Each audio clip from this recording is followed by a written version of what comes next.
Alors Déborah, Ça, c'est le making of. je me rappelle plus de la question. Alors que ma classe, c'est... Est-ce que tu peux nous décrire ton parcours scolaire? C'est ça.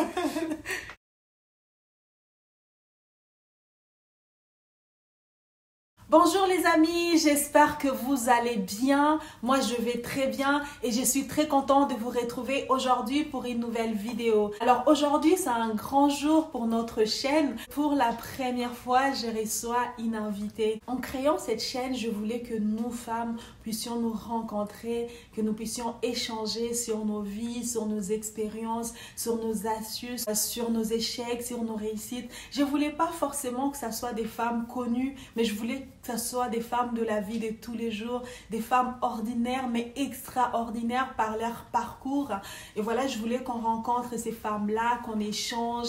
Et voilà, aujourd'hui, je reçois une femme. Elle a accepté de venir aujourd'hui nous rencontrer, parler de son expérience de vie avec nous. Une femme que j'apprends à connaître, une femme que j'admire, une femme extraordinaire qui va nous raconter son parcours, une femme que Dieu, que la vie a mis sur mon parcours. J'espère vraiment que cette rencontre va vous plaire. L'idée derrière cette rencontre, justement, ce n'est pas des interviews, c'est des échanges. On va échanger, on va parler, on va raconter, on va rire. On va vraiment passer un moment agréable et j'espère que chacun d'entre nous va trouver quelque chose, une réponse à ces questions ou un début de réponse à ces questions, car c'est le but, échanger entre nous, partager nos expériences, partager nos parcours, partager nos réussites, nos échecs pour nous aider, pour nous encourager, pour grandir ensemble. Si tu n'es pas encore abonné à cette chaîne, abonne-toi, nous t'attendons. Et si tu découvres cette chaîne pour la première fois, bienvenue, moi c'est Laurine, c'est parti pour la vidéo d'aujourd'hui. Et voilà, je reçois Déborah sur cette plateforme. Bonjour Déborah. Bonjour Laurine. Je suis très contente de te recevoir aujourd'hui. Merci. Merci d'avoir accepté cette invitation. Merci à toi. Je t'ai proposé en me disant, est-ce qu'elle va accepter? Quand tu as dit oui, j'étais trop contente. Donc Déborah, ça fait pas longtemps que je connais Déborah. Et c'est une femme que j'apprécie, qui a un parcours intéressant. Et voilà, je voulais justement qu'elle partage avec nous. On a toutes quelque chose à apporter aux autres. Et je sais que Déborah a quelque chose à nous apporter. Donc, on va parler avec Déborah, on va échanger. Ce n'est pas un interview. On va vraiment échanger, on va papoter entre filles, entre copines.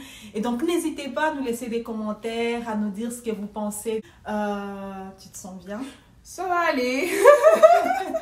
Voilà Déborah, je suis très contente de te recevoir aujourd'hui. Merci, moi aussi. Je suis très honorée. C'est la première fois, tu es la première personne que je reçois sur cette plateforme. Donc ça va être un peu laborieux parce que moi aussi c'est la première fois que je reçois quelqu'un. Soyez indulgents, indulgentes. Je vais m'améliorer. On finit toujours par s'améliorer. Au fur et à mesure que je vais recevoir du monde, je vais m'améliorer. Donc c'est parti avec Déborah. Bienvenue Déborah. Merci. Alors Déborah, parle-nous de toi. Qui est Déborah?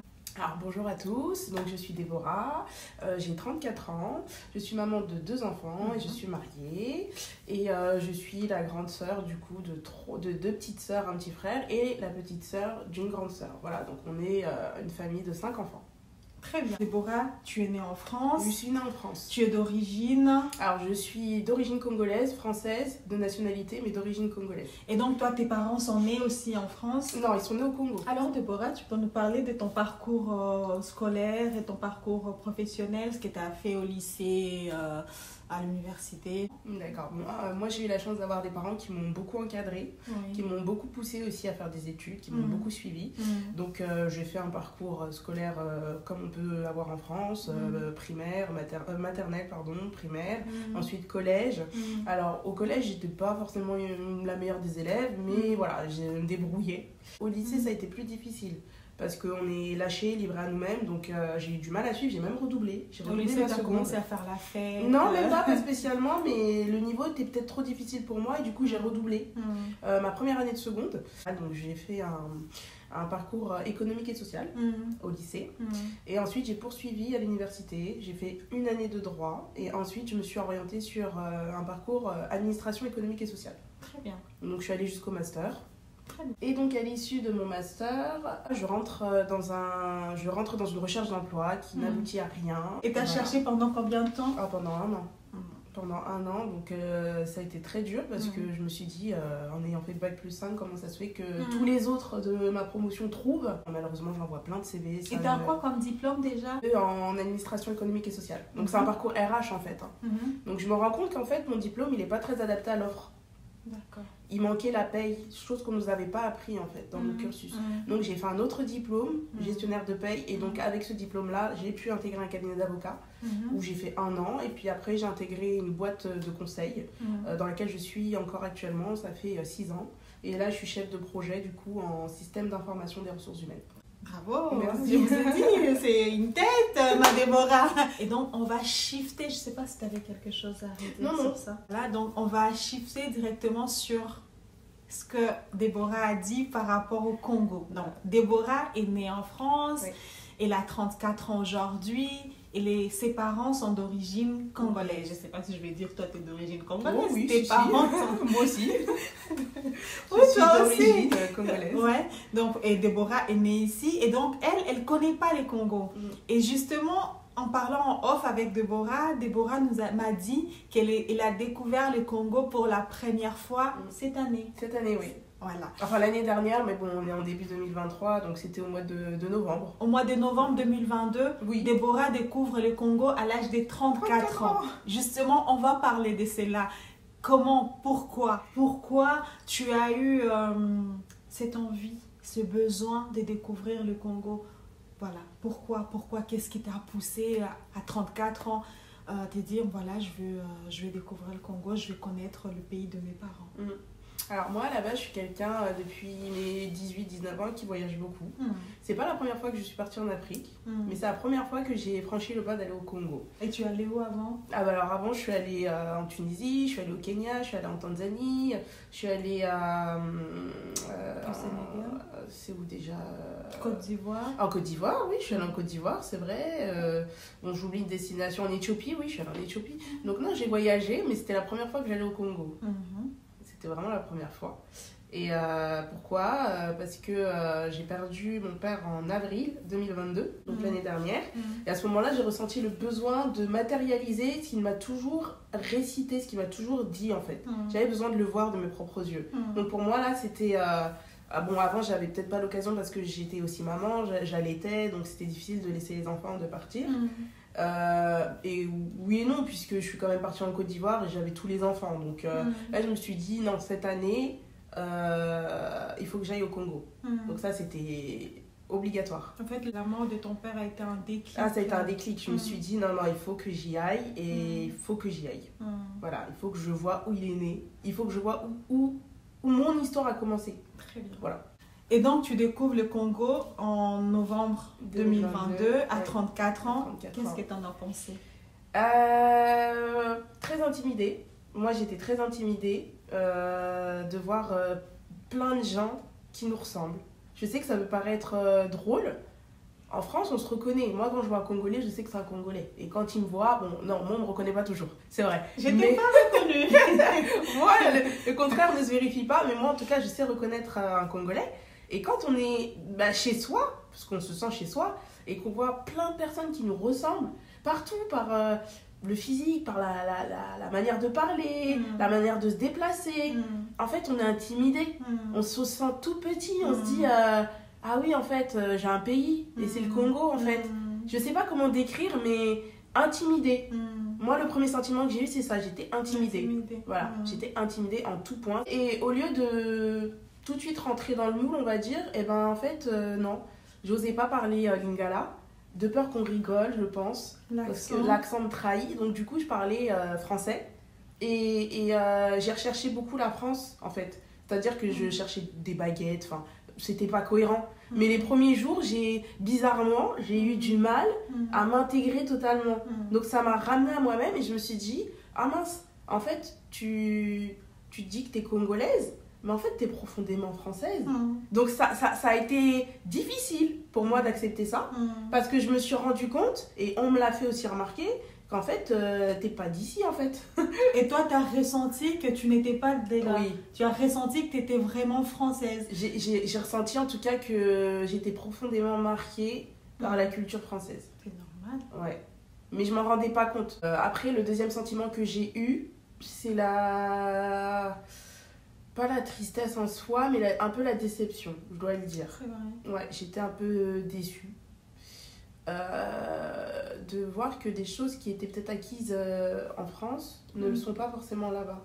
Je me suis dit, mince, comment ça se fait en fait? Comment ça se fait que, je sais pas, il n'y a pas de... Par exemple, j'avais une bouteille, j'avais fini de boire, et je me dis, j'en fais quoi en fait? Je l'ai gardée parce que il n'y avait pas de poubelle. Je me voyais pas jeter ça par terre en fait. Je me voyais pas faire ça. Parce que je me disais, non, c'est ma terre. Il faut préciser que tu étais à Kinshasa. Oui, j'étais à Kinshasa. La capitale. J'étais à Kinshasa. Moi, j'ai fait presque 3 semaines à Kinshasa. Et c'est vrai que c'est une ville qui s'est beaucoup développée, qui s'est densifiée sans que les moyens aient suivi. Donc la déception, ça n'a pas duré longtemps. On va dire, ça a duré quoi, 4-5 jours. Ouais, quand même. Ouais, où je me suis dit, mais ouais, qu'est-ce que je fais là en fait? Est-ce que je vais réussir à m'intégrer? Il y a beaucoup de bruit. Moi, je suis plutôt de la campagne. Il y a beaucoup de gens. Il fait très très chaud. Donc, quand on dit il y a beaucoup de bruit, je pense que les gens qui sont allés, ils comprennent. C'est pas un peu de bruit, c'est une nuisance sonore qui est continue. Ça commence très tôt le matin et puis ça finit jamais en fait. On a juste quelques heures de répit et ça recommence. Donc, ouais, épuisant. Beaucoup de voitures, beaucoup de motos. Et pourtant en France il y a beaucoup de voitures aussi. Ouais, mais là, il faut faire les différences. Voilà, je veux dire, on débarque. J'ai pas porté de jugement, mais je me suis dit en fait, tant qu'on n'est pas arrivé au Congo, je sais pas si on peut vraiment comprendre ce que c'est d'être congolais en fait.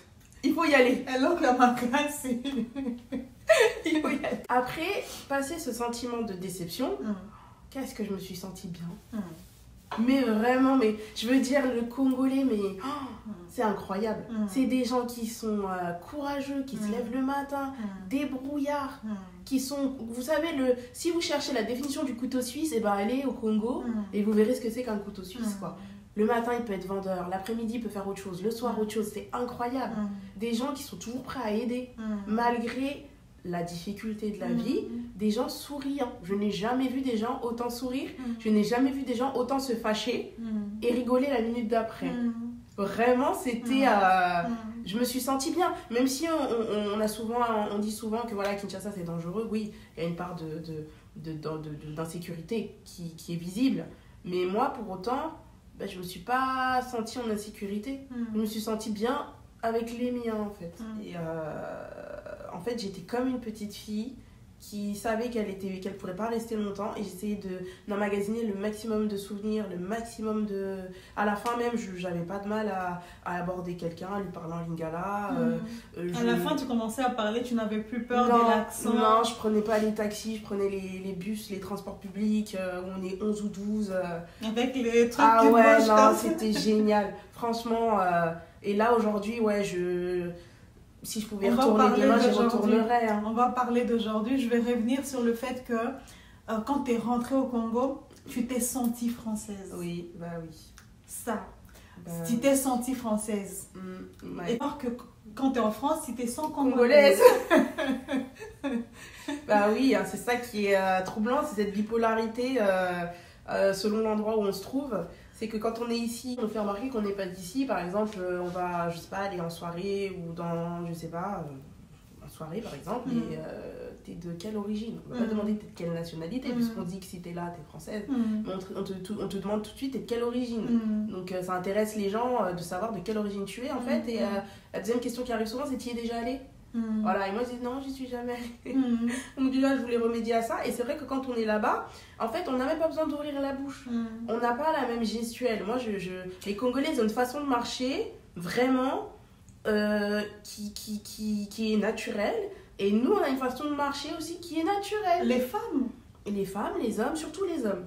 Ah, mais quand tu marches, toi une femme, tu marches, il y a une différence? Ah bah oui, tout le monde me regardait, donc oui, j'ai compris que je marchais pas comme les 3/4 de la population. D'accord, peut-être c'est une façon de s'habiller aussi. Façon de s'habiller, oui, je pense aussi, mais surtout l'attitude. C'est la façon de marcher, peut-être le port de tête, le sac, la parisienne qui va chercher son train. Mais tu sais, quand tu dis ça, tu as peut-être raison. Il y a quelque chose qui me revient. Quand je suis partie au Congo en 2014, je suis allée à l'église avec mon père. Et quand je suis allée te donner l'offrande, et je suis rentrée, mon père m'a dit, mais tu as vu comment tu marches? J'ai dit, comment je marche? Il dit, tu marches pas comme les autres. Je dis, comment? Il dit, tu marches vite. La tête haute. Ouais. Ça, c'est différent. Et là, en fait, là, tu dis ça, ça me revient que mon père me disait. Et à chaque fois que j'ai marché, elle me disait, mais tu marches différemment. Tu marches vite, la tête haute. Oui, la et tête haute. Je pense que les gens les remarquent, mais toi, tu ne fais pas forcément plus, attention. On ne fait plus attention, mais... C'est vrai. Je veux dire, on marche la tête haute, peut-être parce qu'on n'a pas de soucis d'éclairage, peut-être parce que le sol il est plat. À là-bas, voilà, j'ai vite arrêté de faire la parisienne. J'ai compris que valait mieux que je baisse un peu la tête, que je regarde où je mets les pieds, de sorte à éviter bien des embûches, quoi. Donc, et aussi la vie, peut-être la vie parisienne nous oblige aussi à être speed. Il faut aller chercher son train, les là-bas, c'est pas comme ça. Oui, au restaurant, c'est un moment de plaisir et d'échange. Donc, quand vous commandez, faut pas s'attendre forcément à ce que ça arrive dans les 5 minutes. Ça va peut-être prendre 20 minutes, ou peut-être 30 minutes, ou peut-être 40 minutes.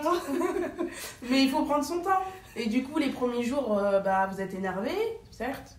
Puis le deuxième jour, vous êtes un peu énervé. Puis le troisième jour, vous vous appelez avant pour dire j'arrive. C'est ça l'intégration. En fait, moi, ce que j'ai remarqué, c'est que j'avais cette attitude un peu de vouloir révolutionner le monde. En disant, mais ça, faudrait faire comme ça. Mais ça, pourquoi vous faites pas comme ça? Et en fait, je me suis pas intégrée. Et ça m'a déçue de moi-même. Parce que je me suis dit, mais t'es qui en fait pour dire, ça, c'est pas bien, ça, c'est bien. Pourquoi ne pas arriver, regarder comment c'est fait et t'acclimater? Et au final, en ayant cette position-là, ça a été tout de suite mieux. Je me suis sentie bien, je me suis dit, mais c'est cool en fait ça, mais ça c'est pas mal, mais c'est rigolo. Et voilà, en fait, pas venir en disant, nous on fait mieux, nous on fait pas comme ça. Oui, on fait pas comme ça, c'est différent. Ça veut pas dire que c'est pas bien ailleurs.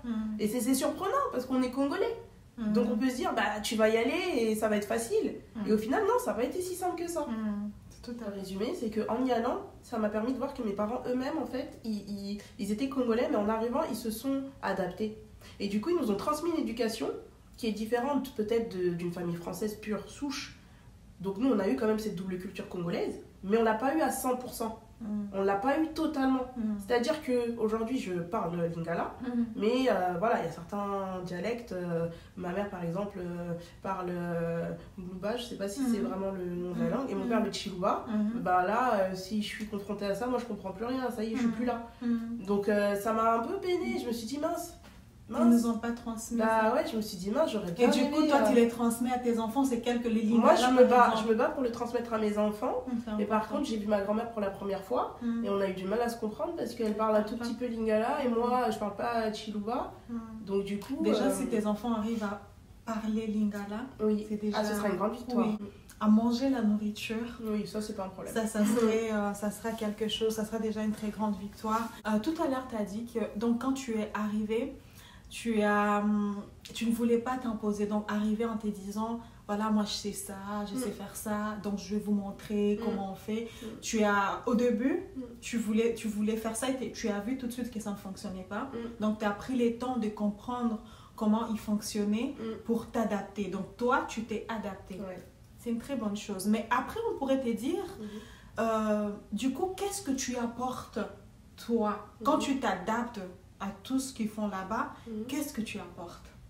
Parce que moi aussi j'ai eu ces problèmes-là. Moi je suis née au Congo, j'ai quitté le Congo à l'âge de 9 ans, je suis revenue, je suis restée 1 an et demi et je suis partie. Et donc en arrivant au Congo en 2020, j'ai eu l'impression de découvrir le Congo.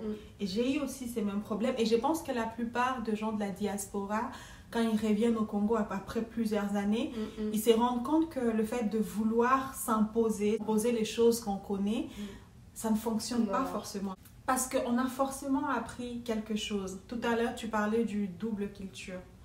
on n'a pas la culture congolaise, mais on n'a pas non plus la culture française. On est entre les deux. Donc, en fait, on arrive normalement, le but, c'est de piocher entre les deux, les bons côtés de chaque culture. Donc, comment, en retournant chez nous, qu'est-ce qu'on apporte? Comment on fait pour apporter ce qu'on a appris? Comment on fait pour transmettre ce qu'on a appris sans s'imposer? Sans s'imposer. Mais je pense que quand on trouve un être humain et qu'on veut peut-être l'aider à aller vers notre vision, le but, c'est pas d'imposer, c'est pas de lui dire fais comme ça, mais plutôt de lui dire bah écoute, moi de par expérience, nous on a pu faire ça, ça a permis d'éviter ça, ça a permis de faire ça, donc bah, ce que tu fais c'est bien, mais peut-être que tu peux faire mieux, peut-être que tu peux faire comme ça. Très bien. Parce que moi je l'ai déjà vécu et ça s'est passé comme ça pour moi, mais je respecte quand même ta façon de faire actuelle. Pour moi, je crois que la diaspora a quelque chose à apporter dans nos pays. La plupart de pays comme Israël, la Chine, ce sont des pays qui se sont développés grâce aussi à la diaspora. La diaspora a apporté quelque chose. Et je pense que la diaspora congolaise, la diaspora africaine, si je peux dire comme ça, a quelque chose à apporter à l'Afrique. Comment on fait pour apporter ça sans vouloir faire quelqu'un qui connaît, qui vous apporte, sans vouloir faire les messies? Comment on fait pour apporter? Ça, c'est quelque chose... Je pense que si aujourd'hui on a tous les mêmes codes pour la diaspora, en tout cas dans le milieu professionnel, d'arriver à l'heure à un rendez-vous, ou de respecter un cahier des charges, c'est-à-dire on nous demande de faire telle chose, et ben on nous le donne tel qu'il a été défini et dans les conditions et dans les délais dans lesquels ça a été prévu, c'est parce qu'on a été éduqué à le faire en fait dès la maternelle. On se pose pas la question, on se dit pas est-ce que je vais arriver à l'heure ou est-ce que je vais arriver en retard. On sait qu'on doit arriver à l'heure parce que si on n'est pas à l'heure, le train ne va pas nous attendre, le bus ne va pas nous attendre et peut-être que la personne qui avait un rendez-vous avec nous, elle en a un autre après, elle ne nous attendra pas. Donc je pense que c'est une éducation qui est à revoir, sans pour autant dire que l'éducation congolaise n'est pas bonne et qu'on est mal éduqué, c'est pas ça. Mais en fait, on est dans une culture où le fait d'être en retard, c'est pas grave parce qu'on sait que l'autre en face, il sera en retard. Oui, donc on se dit pourquoi arriver à l'heure parce que l'autre il sera pas à l'heure. En fait, c'est ça. Et on se dit bah, pourquoi rendre le projet à temps parce que la personne ne va pas me payer à temps. Je pense que ce qu'il faut qu'on n'oublie pas, c'est que quand on arrive, quand on retourne au Congo, on est congolais. Mais le Congo, c'est pas la France. Et la France, c'est pas le Congo. C'est-à-dire que nous, on est congolais. Ce qui est difficile pour nous, c'est qu'on se déplace dans un pays où tout est hyper cadré, hyper rigide, hyper. Et puis on arrive dans un endroit où on se laisse un peu vivre, couler, et puis on verra bien. En fait, nous, c'est difficile, cette gymnastique intellectuelle, parce qu'on a du mal justement à quitter cette culture française pour être totalement congolais. Parce que si on est totalement congolais, à ce moment-là, on sait que, en fait, au lieu de dire à la personne, dans 2 semaines, j'en ai besoin, et ben on lui dit qu'on en a besoin dans 2 jours. Et à ce moment-là, on a le truc pour le délai, en fait, qu'on estime et qu'on souhaite.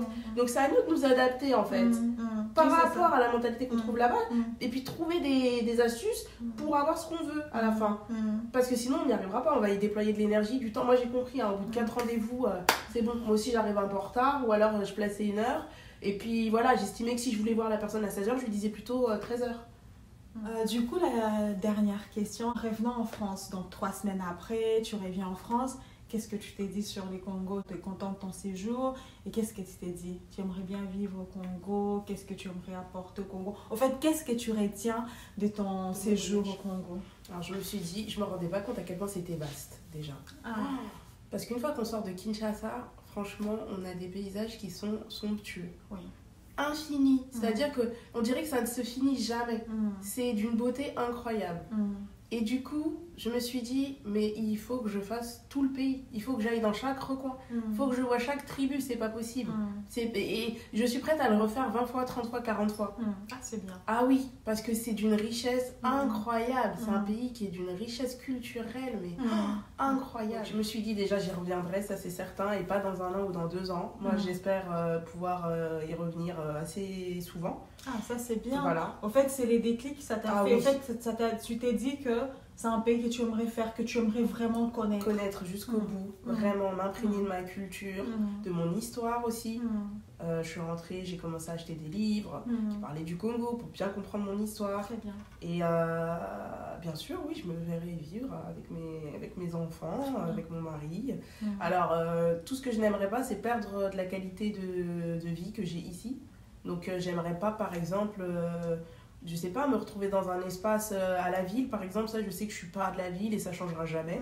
Mais le le Congo est tellement vaste en fait.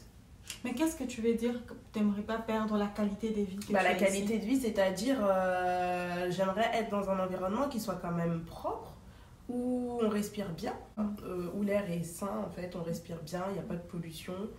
Et je sais qu'il y en a des endroits comme ça au Congo. Bien sûr, bien sûr. Et où voilà, il y a des écoles, et s'il n'y a pas d'école, et ben, pourquoi pas la créer en fait. Je voudrais pas arriver en me disant il faut que je trouve tout et sinon je viens pas, c'est pas ça mon mindset. Très bien. Moi Voilà. vraiment En fait, c'est ça quand tu dis tu aimerais pas perdre en qualité de vie.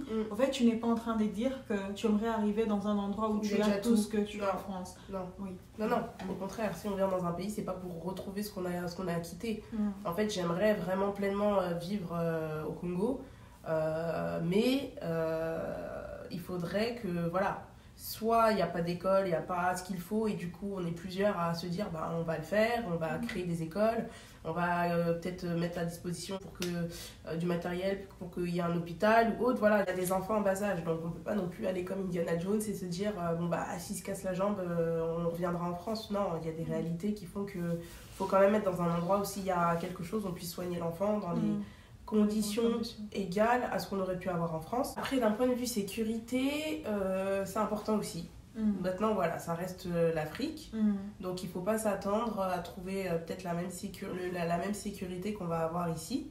Il faut accepter aussi que voilà, il y a une part d'insécurité, surtout au Congo, donc ça, faut bien en avoir conscience avant d'y aller. Bah après, j'ai envie de dire, ce qui est paradoxal, c'est que je ne me suis pas sentie en insécurité. Franchement, bon, mis à part le fait qu'il y a des règles, voilà, le soir on sort pas comme ça n'importe comment et tout, en soi je me suis pas sentie en insécurité. C'est pas la même insécurité qu'ici en fait. On n'a pas peur de se prendre, je sais pas, de se faire tomber dessus par une bande ou non en fait, pas du tout. Et puis les gens sont bienveillants. Oui. Les gens... C'est pas pareil. C'est vraiment le soir et puis on le voit aux maisons qui ont des murs de 4 mètres de haut. Et là ça te dit, tiens, pourquoi il fait ça? Oui, j'ai posé la question. Elles ont bien rigolé d'ailleurs. Mais pourquoi vous n'avez pas de clôture normale? Alors qu'ici on est plus, on peut se dire coucou entre voisins dans les Et pourtant ici on a ça, mais on se dit pas coucou. Bah ouais. Et là, ils ont ça, les murs, et ils se connaissent mieux que... Ouais. Comme quoi, c'est pas... C'est vrai, hein. Oui, ici, on n'a pas les murs, on est même dans des appartements, les uns à côté des autres, mais on ne se parle pas. Mais là, on a des murs, mais pourtant, on se parle. Comme quoi, c'est pas forcément... C'est pas forcément... c'est très bien. Donc, toi, tu dirais quoi à une jeune fille, à un jeune homme qui s'est dit, qui est né ici comme toi, et qui a peur aujourd'hui de dire... je peux pas parce que moi j'en connais plein, je connais des jeunes, de moins jeunes qui sont nés ici et qui ont peur au fait d'aller, je sais pas si c'est la peur ou c'est la peur. Moi personnellement c'était la peur. Oui, qui ont peur d'aller au Congo, de découvrir le Congo, ou qui y pensent même pas, pour eux c'est c'est les bleds, voilà, c'est les bleds. Qu'est-ce que tu dirais à ces gens? Concrètement je leur dirais foncez, si vous voyez cette vidéo n'hésitez pas, franchement prévoyez un petit budget, allez au Congo, vous serez tellement surpris de ce que vous allez pouvoir rencontrer, des opportunités qui sont possibles. Et peut-être que vous faites des études, que vous projetez peut-être pas dans ce que vous faites, ou vous savez pas ce que vous voulez faire plus tard, mais je trouve le fait d'aller au Congo, mais ça donne tellement d'idées, de possibles. Et puis c'est le moyen de rencontrer sa famille. Moi j'ai rencontré ma grand-mère pour la première fois à 34 ans et c'était super. Et franchement je regrette de ne pas y avoir été avant, sincèrement. Et je regrette que mes parents ne m'aient pas forcé aussi à y aller. Les parents. Ça aussi, c'est un message peut-être pour le parent. Bah oui. Parce que pour un jeune de 34 ans, de ne pas avoir été au Congo, 34 ans, c'est énorme. C'est peut-être, c'est pas, je dirais pas la faute, mais les parents, ils sont pour quelque chose. Quand les parents parlent tout le temps du Congo, je pense que l'enfant a envie de connaître ces pays. Ça dépend. Ça dépend aussi de comment les parents parlent du Congo. Voilà, parce que si à chaque fois qu'on vous parle du Congo, c'est telle personne est malade, il faut envoyer de l'argent, ou là il y a un deuil, je veux dire, vous vous dites, moi si je descends là-bas, il me faut au moins 10 000 euros parce que sinon il y a telle personne qui va me demander. Moi c'était ça en fait, je me disais, mais j'ai pas l'argent en fait. Donc si j'y vais, on me demande, j'aurai rien à donner. Et au final, là, la question s'est pas posée, j'y suis allée. Bien sûr que vous pouvez pas arriver dans un lieu où les gens sont moins bien que vous et repartir comme une fleur. Vous êtes obligé de faire un petit geste, de faire quelque chose. Mais tout ce que vous recevez en retour, c'est tellement inestimable dans la vie d'un être humain d'arriver sur le lieu où ça a commencé pour ses ancêtres que franchement, je peux pas recommander à qui que ce soit de ne pas y aller. Il faut y aller. il faut y aller, c'est super important. Et justement, tu as parlé des opportunités. Je vais revenir sur ce point-là, opportunités. Qu'est-ce que tu as vu comme opportunité? Il y a tout à faire au Congo. Il y a absolument tout à faire. Pour bâtir cette société sur des fondements solides et durables. On peut tous apporter, moi je dis, j'ai fait des études en ressources humaines, en paye. Là comme ça, on se dit, bon bah les ressources humaines, qu'est-ce qu'elle va faire? Bah, j'ai une approche humaine qui peut m'aider à peut-être mieux aborder les gens, à voir les capacités qu'une personne peut avoir dans tel ou tel domaine, d'aiguiller un petit peu, d'organiser les choses. Et il y a tellement à faire, avec pas grand-chose, hein, c'est ça qui est fou. C'est que des fois, les gens, ils ont déjà la volonté, ils ont déjà l'envie, mais ils sont peut-être résignés parce que ils ne peuvent pas vivre de leurs efforts, en fait. Donc je pense que même ne serait-ce qu'investir, ne serait-ce qu'y aller, investir, consommer, en fait, ça enrichit. Le PIB est généré. Ça, pour le coup, ce sentiment-là de promouvoir la communauté, d'investir, d'enrichir, il y a d'autres communautés qui ont déjà cette façon de penser et qui le font déjà naturellement. C'est vrai que nous, on n'a pas forcément ce déclic-là. Moi, je pense que si on voyage, on a peut-être 3-4 voyages dans l'année, il faudrait au moins en consacrer un au Congo. Parce que vous investissez, en fait. Vous allez dans des lieux où on peut développer du tourisme et vous pouvez avoir des idées, vous pouvez investir, vous pouvez créer un petit commerce, vous pouvez soutenir un commerce. En fait, il y a tellement de choses à faire. Je vous assure, il y a... Et pourtant, j'ai pas du tout l'âme d'une entrepreneuse. Voilà, moi, je travaille, je paye mes factures et ça s'arrête là. Mais quand on y va, on se dit non, c'est impossible. Ça change. Tu te découvres. Ah oui, oui. On se dit, c'est pas possible, je peux pas juste rentrer chez moi, puis faire ma journée, puis dormir. En fait, je suis pas là pour ça. Je dois faire quelque chose. Si j'ai la chance d'être congolais, parce que pour moi aujourd'hui être congolais c'est une chance, c'est même un honneur, et ben je dois marquer l'histoire, je dois faire quelque chose. Mes enfants continueront, mes parents ont fait, moi je dois faire aussi. J'encourage vraiment que tu aies dépassé 34 ans et que tu aies eu un blocage qui fait que tu n'oses pas y aller parce que tu as peut-être vu sur des chaînes, voilà, dont je ne citerai pas le nom, que le Congo c'est que la guerre, c'est la misère, c'est si. Non. Vas-y, fais-toi ta propre idée. Tu auras certainement un lot de déception peut-être et un lot de joie et d'encouragement. Et peut-être que tu seras comme moi à te dire mais quand est-ce que j'y retourne et quand est-ce que je peux faire ça, quand est-ce que je peux commencer telle ou telle chose. Parce qu'on a forcément quelque chose à apporter. Même là en France, on a apporté quelque chose. Et on continue d'apporter des choses chaque jour.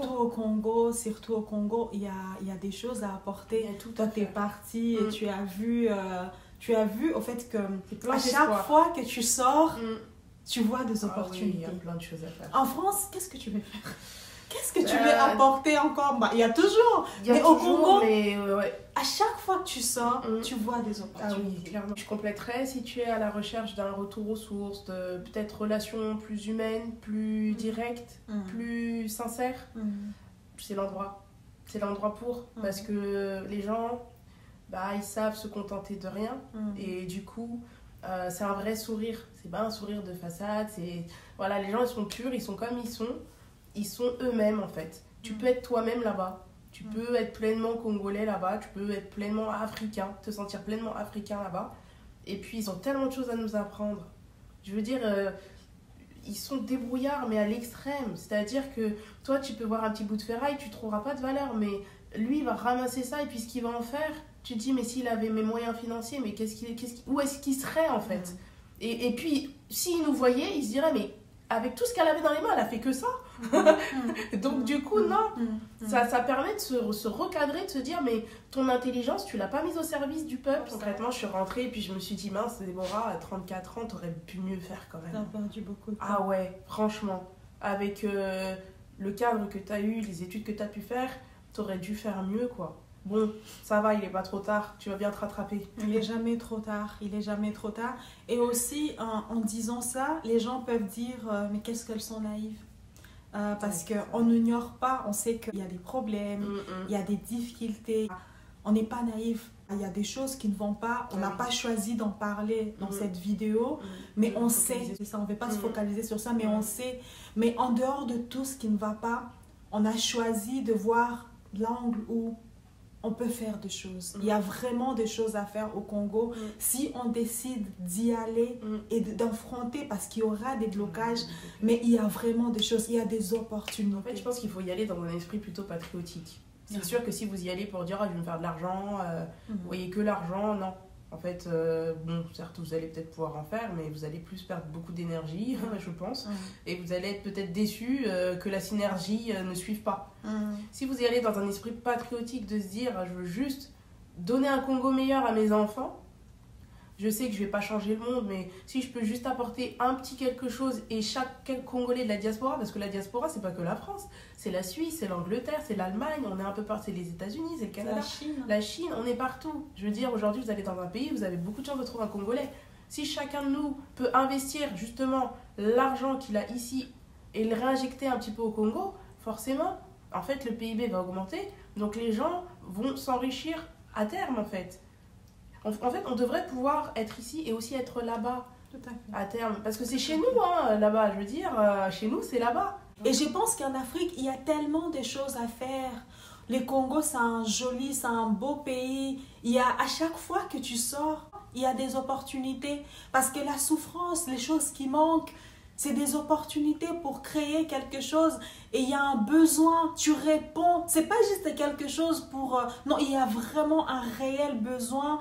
Donc, jeunes, s'il y a quelque chose qu'on peut retenir dans cette vidéo avec Deborah, avec l'expérience de Deborah, rentrons au Congo, revenons chez nous, il y a des choses à faire, il y a des opportunités, il y a tellement un besoin et on peut répondre. La plupart des pays qui se sont développés, moi j'en connais beaucoup, par exemple Israël, je disais tout à l'heure, beaucoup des pays, la Chine, beaucoup des pays qui se sont développés avec la diaspora, parce que la diaspora apporte un œil extérieur. En fait, quand tu es habitué à vivre dans quelque chose, au bout d'un moment, tu ne vois plus les défauts. Mais quand tu viens de l'extérieur, moi, je me rappelle quand j'ai travaillé, quand je n'étais pas encore en congé maternité, et à chaque fois que je recevais un stagiaire, je lui disais de me faire un rapport d'étonnement. Donc, au bout des 40 jours, tu me fais un rapport d'étonnement. Et tu vois que les stagiaires, ils voient des choses que toi, tu ne vois plus. Dans ta façon de travailler, dans le fonctionnement de l'équipe, il arrive à voir quelque chose que nous, on ne voit plus parce qu'il vient de l'extérieur. Il a un œil tout à fait neuf sur la situation et il nous dit des choses que pour nous, on ne s'est posé même plus la question, c'était normal. Et à chaque fois, j'ai demandé ces rapports d'étonnement et ça nous permettait d'améliorer la cohésion, d'améliorer nos fonctionnements. On a grandi suite à ces rapports. Et c'est pareil au fait avec nos pays, c'est pareil avec le Congo. Quand la diaspora arrive au Congo, mais tout nous étonne, tout. Et ces choses-là qui nous étonnent, c'est des opportunités d'entreprise. C'est vrai, hein, c'est super bien résumé, mais c'est vrai. C'est des opportunités d'entreprise. Si ça t'étonne, on n'aura pas le temps pour donner des exemples, mais tout nous étonne et toutes ces choses qui t'étonnent, c'est des opportunités d'entreprise. Oui, totalement. Deborah, dernière question.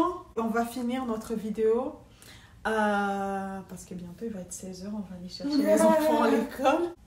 Qu'est-ce que toi tu dirais? Je ne sais pas si tu as rencontré les jeunes Congolais qui voulaient venir, qui voulaient venir en Occident parce que l'Occident c'est bien. Alors toi qui es né ici, qui veux retourner vivre au Congo, qu'est-ce que tu peux dire à un Congolais qui veut venir vivre en France?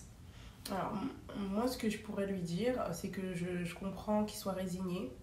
Je comprends qu'il soit résigné parce qu'il est peut-être né au Congo et qu'entre le moment où il est né et aujourd'hui, il ne voit pas forcément d'amélioration. Il voit peut-être même de la dégradation. C'est une réalité qu'on ne peut pas nier. Je voudrais lui dire que quand il voit un membre de la diaspora arriver au Congo, ce qu'il voit en nous, ce n'est pas la réalité de la vie qu'on a ici. Parce qu'on a aussi notre part de responsabilité. C'est que parfois, on idéalise un petit peu la vie en Europe et du coup les jeunes qui sont là-bas peuvent se dire que au final on vit trop bien ici alors qu'on a aussi des difficultés ici qui sont de plus en plus croissantes.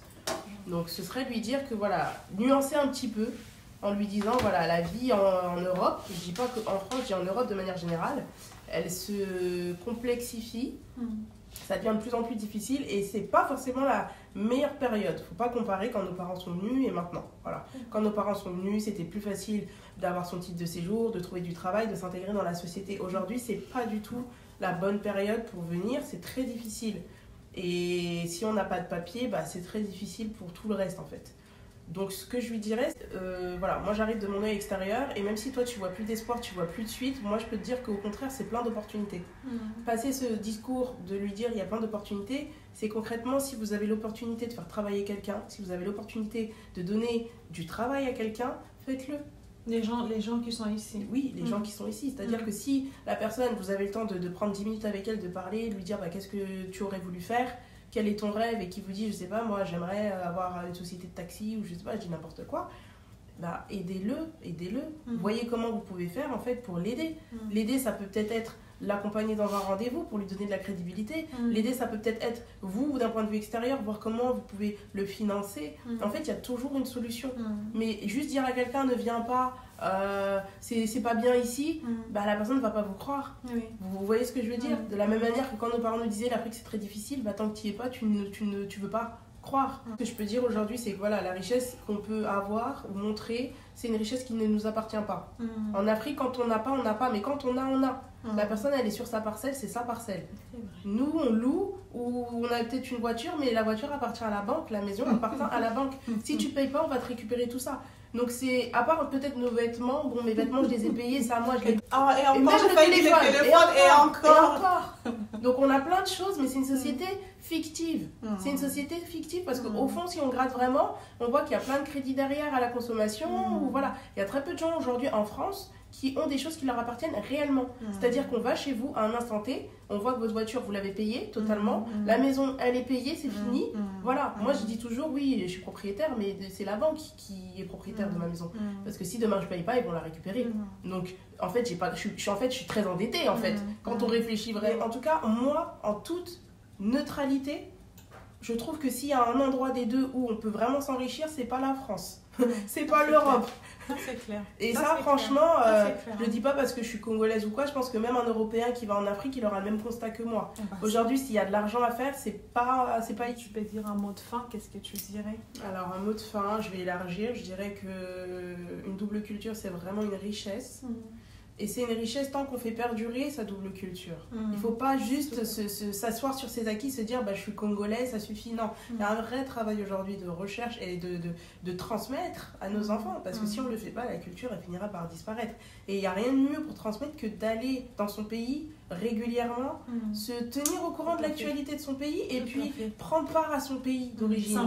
S'imprégner, investir, se documenter. Donc c'est un message d'espoir que j'ai envie de donner, de fraternité aussi.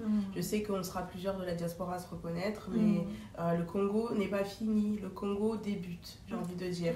Voilà, c'est une nouvelle génération qui a incarné, il y a eu celle de nos parents et maintenant il y a nous. Et je pense qu'on est plusieurs à se dire on va retourner, on va essayer de faire des choses, peut-être pas y vivre, hein, mais apporter notre pierre à l'édifice et puis transmettre surtout à nos enfants, leur donner le goût et l'envie d'y retourner, pourquoi pas, peut-être de s'y installer définitivement. Pourquoi j'ai invité Deborah sur cette chaîne? Parce qu'elle m'a parlé de son retour, comment elle est rentrée, qu'est-ce qu'elle a vu, et j'ai vu ses yeux et j'ai compris au fait que le Congo a changé quelque chose en elle. Et j'ai trouvé ça intéressant en fait de partager cette expérience avec nous aujourd'hui. Peut-être que ça pourrait parler à quelqu'un aujourd'hui. Et si je pouvais rajouter quelque chose, c'était pour dire que, comme Déborah l'a dit, les Congos n'est pas fini. Les Congos commencent. L'Afrique commence. Donc nous jeunes qui sont ici, peu importe notre parcours, tu es chef cuisinier, professeur de sport, tu es médecin, tu es sage-femme, tu es éboueur, peu importe, tu es policier, tu es ingénieur, tu es paysagiste, tu as quelque chose à apporter au Congo. Peu importe ton parcours, tu as quelque chose à apporter au Congo. Va pour la première fois, n'aie pas peur, va voir. Et je suis sûre qu'en rentrant, quelques jours après, tu te diras, ah ouais, j'ai quelque chose à apporter. Je vais conclure en posant une question à Laurine. Quand est-ce que c'était la dernière fois que tu es partie au Congo et est-ce que tu envisages d'y aller cette année ou dans les années à venir? Ah oui, alors je suis allée au Congo la dernière fois, c'était en 2020. D'accord. Je suis allée avec mes enfants parce que je voulais que mes enfants découvrent le Congo. Justement, Je pense que nous, parents, on a un rôle à jouer dans la transmission. Je ne veux pas que mes enfants découvrent le Congo quand ils ont 10 ans. J'ai amené mes enfants, le premier avait 2 ans et le deuxième avait 8 mois. Et je voulais que mes enfants découvrent le Congo dès le bas âge. Parce que je suis attachée au Congo, j'aime le Congo. Je me sens totalement congolaise, française aussi. Donc je voulais que mes enfants découvrent le Congo, connaissent le Congo, aient un lien vraiment, qui se sentent congolais. On est resté 8 mois au Congo, les temps qui prennent marque, qui voilà. Et on a aimé. Et oui, j'ai vraiment l'intention de continuer. Bon, on se dit rendez-vous au Congo alors. Rendez-vous au Congo, et pas seulement le Congo, l'Afrique. L'Afrique a quelque chose à nous offrir. Si tu es africain, si tu es africaine, ne coupe pas les ponts, garde contact avec ton pays d'origine. C'est beau, Ouais, c'est une très belle conclusion. Ouais, c'est une très belle conclusion. Mm. Alors on vous dit à bientôt pour d'autres vidéos. Merci beaucoup Déborah. Merci Laurine, c'était un super